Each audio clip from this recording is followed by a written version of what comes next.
I'm going to be showing you how to use your iPhone as a mic for Discord. So you can use your iPhone as a microphone for Discord on your PC. Though it's not a built-in, you need an app that turns your iPhone into an audio input device. So one of the apps that's famous is WO Mic.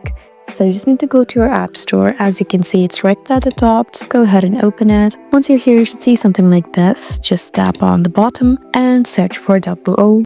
As you can see, it's right there. Just go ahead and tap here, tap on get, verify yourself, and just download the game. Once you've done that, you also need to install it in your PC. Just do the same and restart your PC if needed. And after you've done that, you just need to connect your iPhone to PC. So you have three options for that. The first is USB, which is recommended for stability, or you can use the Wi-Fi if you're on the same Wi-Fi, it works, or Bluetooth. And all you need to do is just open the app and you will be successful in using iPhone as a mic for Discord. I hope this video was helpful for you. Please leave us a like and drop us a comment down below, and we'll see you again in our next video.